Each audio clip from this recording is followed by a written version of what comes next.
बदला। रणविजय ने बात करना बंद कर दिया और अपने सामने देखा। टीना की नजर रणविजय के कान के काले तिल पर रुकी हुई थी। तुम मुझे ऐसे क्यों देख रही हो? कुछ करने का इरादा है क्या तुम्हारा?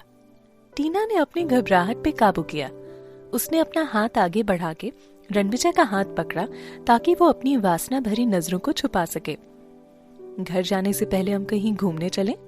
टीना ने रणविजय की तरफ देखते हुए कहा।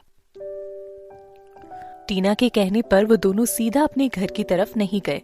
उसकी जगह वो दोनों एक पार्क में गए। ये वही जगह थी जहां टीना अक्सर प्रणय से मिलने जाती थी, लेकिन आज वो उसे अपने दिल से पूरी तरह से हटाने जा रही थी।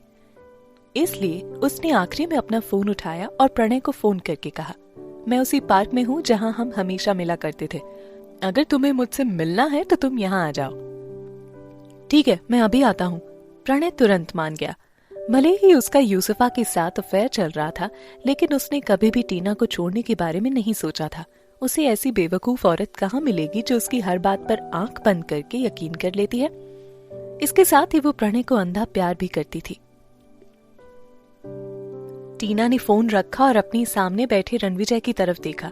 उसने ईमानदार लेकिन घुटी हुई आवाज में खुद से एक वादा किया, ये आखिरी बार है जब मैं उससे फोन पर अपनी फीलिंग्स के बारे में बात करूंगी। इसके बाद कभी उसकी तरफ मुड़कर भी नहीं देखूंगी। रणविजय ने अपनी नजरें उठाकर देखा। बिना एक शब्द कहे उसने बगल वाली सीट थपथपाते हुए टीना को अपने पास बैठने का इशारा किया। टीना बिल्कुल उसके पास जाकर बैठ गई। उन दोनों ने रेस्टोरेंट की खिड़की से बाहर नीचे का नजारा देखा। थोड़ी देर बाद वहां पेड़ के नीचे एक परेशान व्यक्ति खड़ा था। प्रणय आ गया था। पहले भी कई बार टीना उसी जगह पर खड़ी होकर पूरे दिन प्रणय का इंतजार किया करती थी। आज प्रणय उसकी जगह पर खड़ा है। टीना उसे देखते हुए अपने पुराने दिनों को याद कर रही थी, जब वो प्रणय के लिए पागलों की तरह कुछ भी करने को तैयार रहती थी। आज वो चाहती थी कि प्रणय वो सब कुछ महसूस करे जो भी उसने पिछले 3 सालों में झेला है। इंतजार करना, भावनाओं के साथ खेल जाना, धोखा खाना, सब कुछ वो महसूस करे। तब उसे ये इल्म होगा कि इन सब में कितना दुख होता है। टीना, क्या ये सब करने से तुम्हारा दर्द कम होगा? रणविजय ने टीना के कंधे पर एक हाथ रखकर पूछा। इस वक्त वो भी प्रणय को देखे जा रहा था। मुझे नहीं पता, लेकिन मैं चाहती हूँ कि मैंने जो कुछ भी महसूस किया है वो भी करे। रणविजय ने अपनी उंगलियों से टीना की ठुड्डी को पकड़ा और फिर उसकी आंखों में झांकने लगा। उसे टीना की आंखों में एक ऐसी कोमल और मासूम औरत का दर्द दिखा जिसने कि अब दुनिया की हर मुश्किल हालात से लड़ना सीख लिया था। खाना मंगाते समय मैंने कुछ फ्रांसी ग्रास मंगाया था, टीना ने रणविजय से कहा। वेटर ने मुझसे कहा कि ये रेसिपी सीधे फ्रांस से आई थी। मुझे लगा कि ये काफी अच्छा होगा, सो मैंने ऑर्डर कर दिया। रणविजय ने टीना को अपनी पकड़ से मुक्त किया और एक मुस्कान के साथ उसे देखते हुए कहा, तुम्हें कैसे पता चला कि मुझे ये पसंद है? मेरे पति की पसंद का पता लगाना मुश्किल नहीं है, टीना ने वेटर को खाना परोसने का इशारा करते हुए कहा।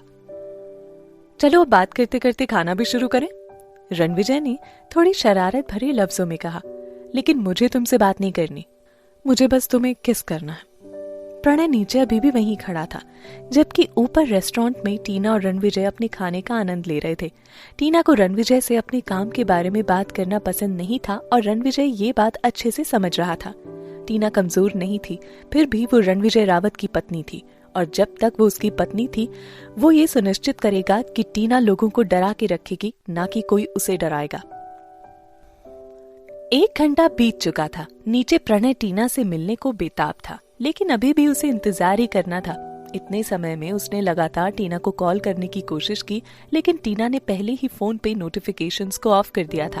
उसे पता नहीं था कि इस समय टीना और रणविजय रेस्टोरेंट में बैठे उस पर नजर रखे हुए थे।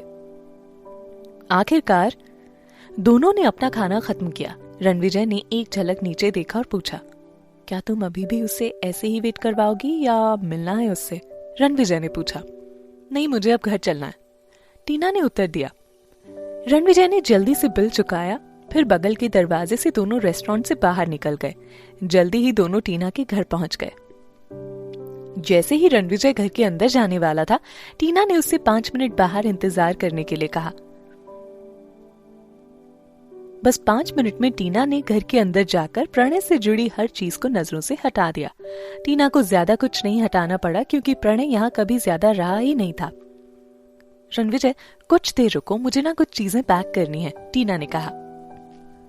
रणविजय टीना के घर की थोड़ी जांच पड़ताल करने लगा। उसे लिविंग रूम में एक बड़ी सी फोटो मिली। ये तब की फोटो थी जब टीना को नंबर 1 मॉडल के लिए ट्रॉफी मिली थी। अगर वो इंडस्ट्री से कभी पीछे नहीं हटती तो वो पहले ही इंटरनेशनल मॉडल बन चुकी होती।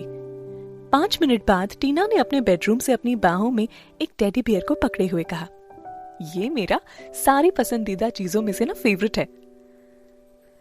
तुम्हें कुछ और नहीं चाहिए? नहीं। टीना ने अपना सर पूरी तरह से हिला दिया। अचानक रणविजय ने उसे अपनी तरफ खींचा और अपने ठंडे होठों से उस पर दबाव डाला। पहले तो टीना हैरान हो गई, लेकिन फिर कुछ देर बाद उसने अपनी आंखें बंद की और रणविजय को चूमा।